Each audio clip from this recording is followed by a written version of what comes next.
अस्सलाम वालेकुम dear students. आज हम बात करेंगे एक्सरसाइज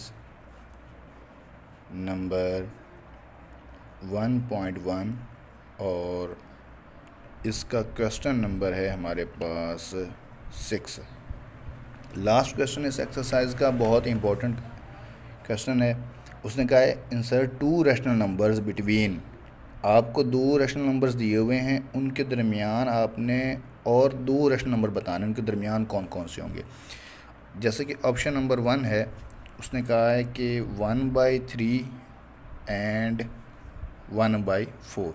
ये आपको दो रैशनल नंबर दिए हुए हैं 1/3 एंड 1/4, इनके दरमियान और कोई आपने दो रैशनल नंबर बताने हैं।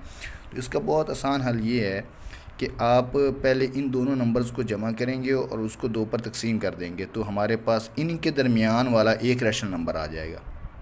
इनके दरमियान वाला एक रैशनल नंबर आ जाएगा। वो कैसे, ये देखिए 1/3 प्लस करेंगे 1/4 और इस सारे सम को हम डिवाइड कर देंगे 2 पर। इसमें हमने इन दोनों को ऐड किया और उसको दो पर तकसीम किया कि इन दोनों के दरमियान वाला रैशनल नंबर मालूम करने के लिए हम ये अमल कर रहे हैं। तो अब क्या होगा, इस ब्रैकेट को सॉल्व करेंगे तो एलसीएम आएगा हमारा 3 और 4 का 12 एलसीएम आया। 12 को जब हम 3 पर डिवाइड करेंगे तो 4 आंसर आएगा। 4 को 1 से मल्टीप्लाई किया 4 आ गया, प्लस फिर 12 को डिवाइड करेंगे इस अगली रकम के डिनोमिनेटर पर, 4 पर डिवाइड करेंगे 3 आंसर आएगा। 3 को 1 से मल्टीप्लाई करेंगे 3 आएगा, divided by 2। 4 plus 3 is equal to 7। 7/12 divided by 2। अब क्या होगा, 7/12 हम डिवीजन के साइन को चेंज कर देंगे मल्टीप्लिकेशन में। जब चेंज करेंगे तो नेक्स्ट टर्म जो है वो उसका मल्टीप्लिकेटिव इन्वर्स आ जाता है, यानी कि उसको हम चेंज कर देते हैं। ये 2/1 है तो यहाँ हो जाएगा 1/2। तो अब क्या होगा, ये 7 1 से ज़रब होगा, 7 1 बार 7, और ये 12 जो है वो 2 से ज़रब होगा, 12 2 बार 24। इट्स मीन 1/3 और 1/4 के दरमियान हमने एक रैशनल नंबर मालूम कर लिया 7/24। अब इसी तरह और हमें मतलब एक और रैशनल नंबर मालूम करना है। ये एक रैशनल नंबर तो ये हो गया ना, इसके अलावा एक और बताना है हमें, दो रैशनल नंबर्स बताने होते हैं। तो उसके लिए हम क्या करेंगे, ये जो बाउंड्री नंबर्स हैं 1/3 और 1/4, इनमें से कोई एक नंबर लेंगे। हमारी मर्ज़ी की बात है, हम जो नंबर ले लें उनमें से कोई एक नंबर लेंगे और दूसरा नंबर अब ये लेंगे।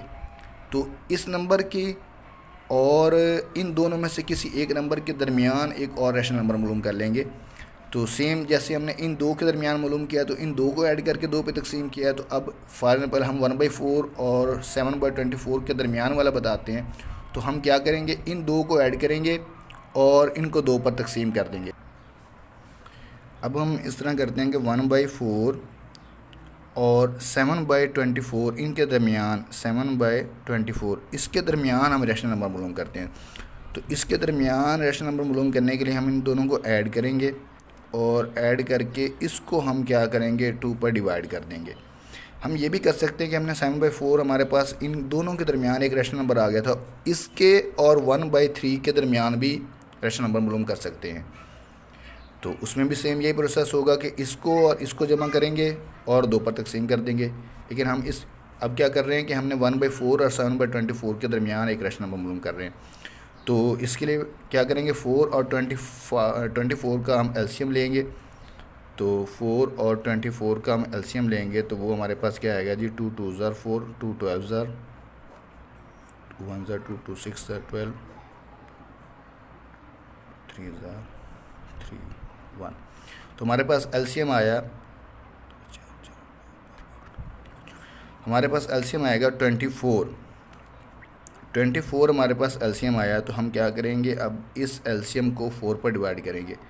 तो जब हम 24 को 4 पर डिवाइड करेंगे तो आंसर आएगा 6 को हम 1 से मल्टीप्लाई करेंगे 6 आंसर आएगा, प्लस फिर सेम 24 को 24 पर डिवाइड करेंगे तो आंसर हमारे पास 1 आएगा। 1 को 7 से मल्टीप्लाई करेंगे तो 7 आ जाएगा। अब इस सारे को हम डिवाइड कर देंगे किस पर जी, 2 पर। तो इनको जमा किया तो हमारे पास आंसर आया 13/24 डिवाइडेड बाय 2। सेम पिछले ही प्रोसेस की तरह जहाँ यहाँ तकसीम 2 लिखा हुआ था, हमने तकसीम को ज़रब में तब्दील किया था, तो अगली रकम का हमने मल्टीप्लिकेटिव इन्वर्स ले लिया था। सेम यहाँ भी ऐसे ही होगा। 13/24 है, तो हम क्या करेंगे, इसको मल्टीप्लाई करेंगे 1/2 से। मल्टीप्लाई 1/2 कैसे है कि पहले वो यहाँ पर ये डिवीजन का साइन था, तकसीम हो रहा था, तो तकसीम को जब ज़रब में कन्वर्ट किया तो अगली रकम उलट जाएगी, तो यहाँ पर आ जाएगा 1/2। तो अब 13 को 1 से मल्टीप्लाई किया तो 13 आया, और 24 को 2 से मल्टीप्लाई करेंगे तो हमारे पास 48 आ जाएगा। ये हमारे पास दूसरा रैशनल नंबर आ गया। एक रैशनल नंबर हमने निकाला है 7/24 और दूसरा रैशनल नंबर हमने निकाला है जी 13/48।